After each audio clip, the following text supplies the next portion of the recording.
Lesson 12, creative thinking. The benefits of creative thinking, as we said earlier, it helps problem solving, decision making. It helps memory. So, for example, if you had the shopping list task, you had to memorize what you need to go to the shop to buy. You create visual images. Perhaps you create some kind of grouping of those items to help you remember them. That is itself a creative act. You then might create a storyline. You need to buy chicken, eggs, and milk. Well, visualize a chicken laying an egg, maybe a chick hatches from that egg and then it goes and drinks some milk.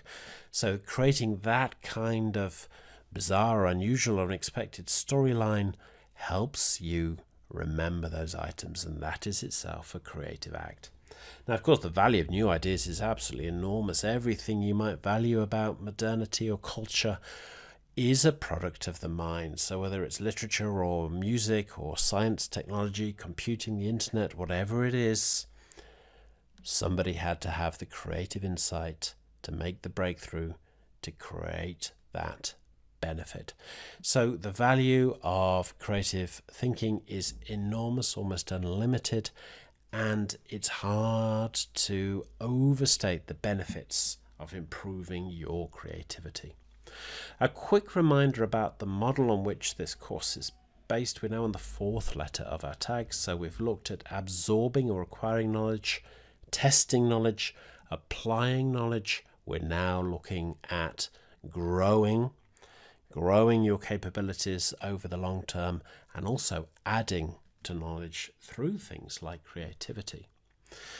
So the nature of creativity, how would we define it? Well, you can say something is creative when it combines novelty, it's new, and it's useful. It offers some benefit to people or society or nature in some way. So novelty plus usefulness equals creativity. The best conditions to be creative? Well, ideally you would be fairly relaxed but focused on the task. So not a purely diffuse state of mind, but fairly focused in a relaxed way. You might characterize this state of mind as being playful.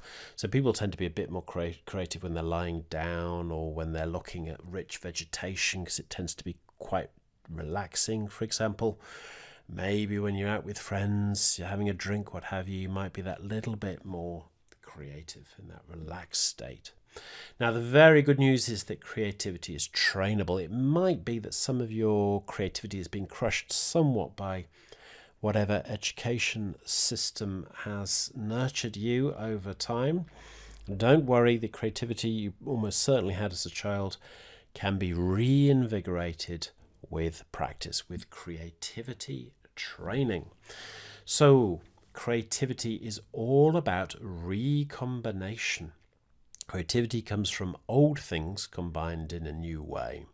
So let's consider an example. You want to buy a gift for somebody, a friend, a family member. Now, gifts, there are gifts that are very typical: chocolates, a book, some item of clothing, what have you. Now, they may be fantastic presents, okay? But they're not hugely creative. You might want to do something different, a bit special. So one way to get more creative is to force yourself into an unnatural perspective on the gift purchase. So what would be an unusual or bizarre way to think about gifts? Well, what would they least like? So if this person is all about minimalism and simplicity, what's the most baroque, rococo and sophisticated gift you could possibly buy them? What gift would be most like an eagle, a bird? Well, what's an eagle? It's incredibly fast. It has fantastic eyesight. It has a very sharp beak and claws. It's a symbol of many nation states. The United States and Mexico and other places use it as a symbol of that location. An eagle has lots of very interesting properties. Could they help inspire a new idea? So sharpness might inspire a superb hunting knife, for example, or flight. Maybe the gift could be hot air balloon flight, for example. What would be the most childish gift, or what would this person have liked when they were a child, assuming they're now an adult? Or what might they like when they're much older? Now, these are all perspectives on a gift that you simply wouldn't normally consider. And there is a chance as you go through them that some fantastic new insight comes to you. It doesn't always work, but very often it does. Now, one thing to bear in mind with creativity is that volume is useful. Having a lot of ideas tends to be useful. So on the gift ideas, the first 5 ideas you might have could be somewhat trite and dull. The next 10 might be just bizarre, ridiculous, and unworkable. But once you've got through the rubbish, the first 10, 20, 30 ideas, then you start to hit the magic. Now that requires that you keep going, but of course most people give up after 2 or 3 ideas. If you keep going, you'll tend to get better ideas. Now there are many, many techniques to elicit and encourage creative thinking. Here's one known as Scamper. Now this is often used in business for product or service innovation, change and development. And Scamper stands for substitute, combine, adapt, modify, put to other uses, eliminate, or reverse. Okay, so Scamper, the letters stand for those processes. So if you have a product, maybe it's a piece of engineering, could you change the materials? Could you substitute one material for another, substitute different processes, and so on?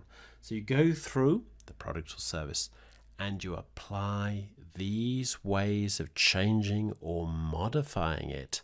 And that very often, particularly in groups and teams, can produce fantastic new insight. It does take practice, however. So exercise 12.1, take a challenge that requires creative thinking. So we looked at the idea of buying a gift earlier.